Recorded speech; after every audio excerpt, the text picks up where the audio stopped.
अभी जो हम एग्जांपल देख रहे हैं बेस बायस ट्रांजिस्टर की, बेस बायस ट्रांजिस्टर का मतलब है हमने वोल्टेज बेस पे हमने वोल्टेज सप्लाई दी हुई है, जिसको हमने नाम VBB का दिया हुआ है।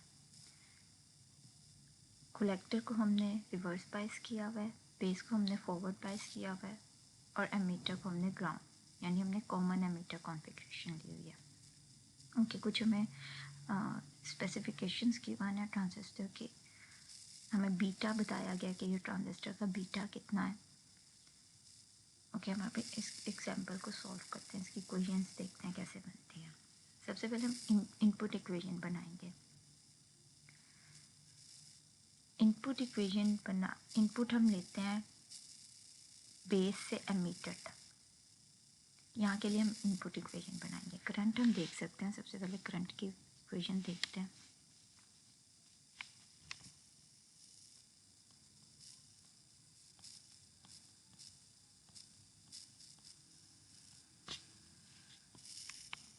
यहाँ से जो करंट आ रहा है वो है IC और जो इधर है वो है IE।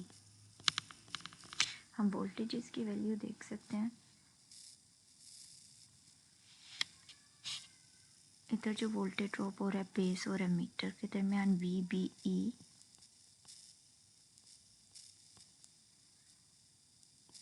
कलेक्टर और एमीटर के दरमियान जो हो रहा है VCE, इधर जो ड्रॉप हो रहा है VCB। कलेक्टर और बेस के दरमियान। अब हमने इनपुट इक्वेशन जो बनानी है इस एरिया में बनानी है, बेस और एमीटर।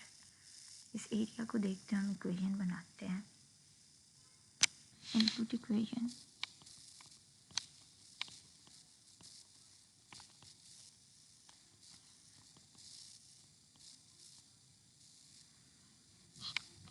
KVL हम लगाते हैं। KVL अगर हम लगाएं हमारे करंट की डायरेक्शन, ओके, सोर्स हमारे पास VBB, इसको हम बनाते हैं VBB इज इक्वल टू, अब यहाँ ड्रॉप हो रहा है, is equal to IB RB, आगे ड्रॉप हो रहा है इस जंक्शन में। अगर तो सिलिकॉन है तो हम इस जंक्शन की वैल्यू 0.7 लेंगे और अगर जर्मेनियम है तो हम 0.3 लेंगे। तो VBE की वैल्यू आपको बताया जा सकता है कि ट्रांजिस्टर कौन सा है। सिलिकॉन है तो 0.7, जर्मेनियम है तो 0.3। ओके, इस VB की वैल्यू अगर हम इसको IB के लिए सॉल्व करें तो ये इक्वेशन बन जाएगी VBB minus VBE is equal to IB RB, और IB के लिए बनेगी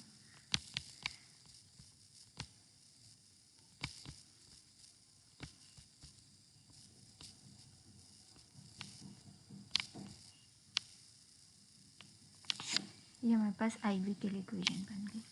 अब हम बनाते हैं आउटपुट इक्वेशन। आउटपुट हम लेते हैं इस पॉइंट पे, कलेक्टर और एमीटर के। इसके लिए हम इक्वेशन बनाएंगे कलेक्टर से एमीटर तक। ये इक्वेशन क्या बनेगी, यहाँ से करंट हमारा सप्लाई है, इसको हम करेंगे आउटपुट इक्वेशन। अगेन हम KVL लगाएंगे। KVL बनेगा VCC is equal to IC RC plus VCE। तो ये इक्वेशन हमारे पास बन जाएगी। IC के लिए VCC इज minus VCE divided by RC is equal to IC। एक और इक्वेशन हम वोल्टेजेस की देख लें। हमारे लिए ये जो वोल्टेजेस हैं, 3 वोल्टेजेस जो जंक्शन के वोल्टेजेस हैं, बेस एमीटर, कलेक्टर एमीटर और कलेक्टर बेस। ये जो वोल्टेज है कलेक्टर और एमीटर का, इसका वोल्टेज सम होता है इन दो जंक्शंस के बीच का वोल्टेज VCB और VB। तो आप ये फाइंड कर सकते हैं कोर इक्वेशन वोल्टेज की, VCE is equal to VCB plus VBE। अब हम करंट इक्वेशन देखते हैं। करंट इक्वेशंस बनेंगे इसके लिए, आप KCL लगाएं KCL लगाएं इस पॉइंट पे। तो इस पॉइंट में कौन से करंट एंटर होते हैं, IB। इस पॉइंट पे आप लगाएं KCL। इस पॉइंट पे, तो कौन से करंट एंटर हो रहे हैं, आई सी और आई बी, और कोई एंटर नहीं हो रहा, तो सम ऑफ आई बी प्लस आई सी, और कितना लीव कर रहे हैं, एक ही लीव कर रहे हैं, that is I E, this one. और अगर हम बीटा फैक्टर की बात करें, बीटा फैक्टर के लिए इक्वेशन बनती है कि हमारे पास आई सी और आई बी की क्या रेशियो है, यानी हमने इनपुट आई बी पे कितना करंट दिया है और वो एम्पलीफाई होके कितना आई सी हमें मिला। सो बीटा फैक्टर के लिए हम ये इक्वेशन दे सकते हैं, ये जो बीटा फैक्टर हमारे पास है। अब हम इस एग्जांपल को सॉल्व करते हैं कि find the I B, V C E and V C P for the given silicon transistor. Silicon transistor है तो इसका मतलब हमारे पास वी बी ई की वैल्यू आएगी 0.7 वोल्टेज, जो हमने यहाँ बेस और एमीटर के सेंटर में वोल्टेज लेना है। ओके, अब हम सॉल्व करते हैं। सबसे पहले हम आई बी फाइंड करते हैं। हमने इक्वेशंस जो डिज़ाइन की थी, इनपुट इक्वेशन रिकॉल करते हैं जो हमने इस बेस और एमीटर के एरिया में हमने बनाई थी, उससे हम आई बी फाइंड कर सकते हैं।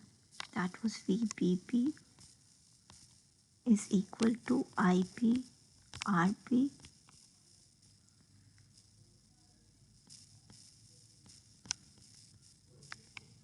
ओके। अब आई बी के लिए अरेंज करें तो इक्वेशन बन जाएगी V B P minus V B E divided by R B.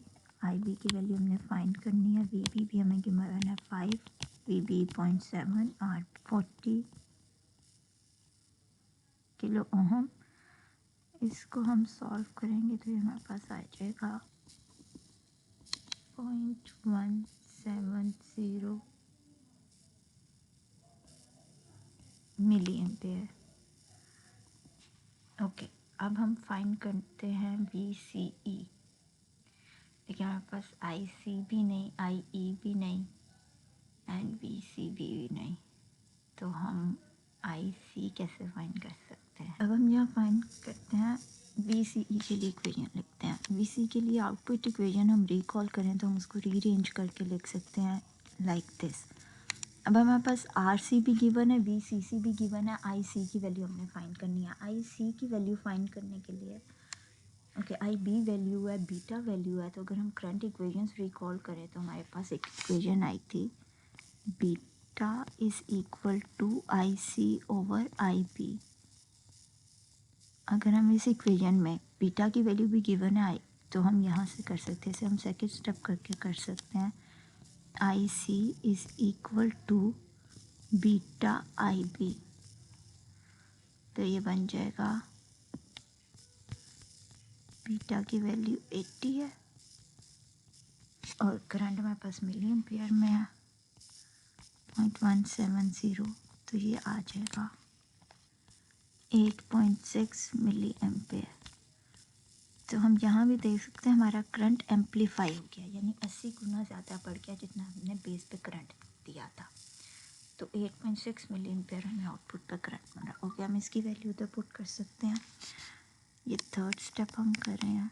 V C E is equal to 15, हमें वी सी सी की वैल्यू गिवन है 15, माइनस आई सी जो हमने अभी फाइंड किया 8.6 मिली एम्पेयर, और आई के मिली एम्पेयर के से कट जाएगा, ये रह जाएगा 15 माइनस 8.6, तो वी सी ई हमारे पास आ जाएगा। मिली और के आपस में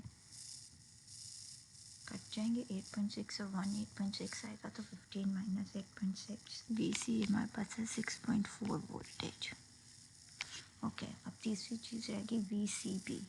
यहाँ से हम वी सी बी फाइंड कर सकते हैं। वी हमने पढ़ा था वी सी ई, ये जो कलेक्टर और एमीटर के दरमियान वोल्टेज है, ये इस वोल्टेज और इस वोल्टेज का सम है।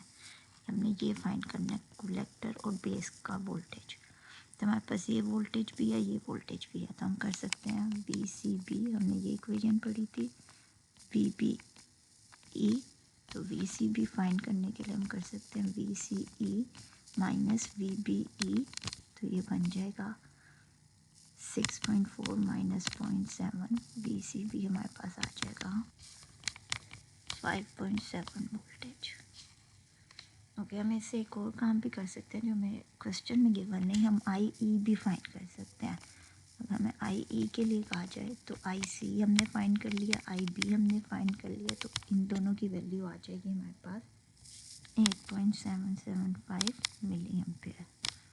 आई ई जो हमने के सी एल लगाया था इधर हमने फाइंड करने के लिए, दिस आई ई इसको हमने फाइंड कर लिया। So this is how we can solve a base bias transistor. Base bias, again base bias का मतलब है कि बेस को हमने बाइस किया हुआ है, कोई पावर सप्लाई हमने यहाँ लगाई हुई है और एमीटर हमने कॉमन किया हुआ है। कॉमन एमीटर कॉन्फ़िगरेशन के लिए हमने एक न्यूमेरिकल सॉल्व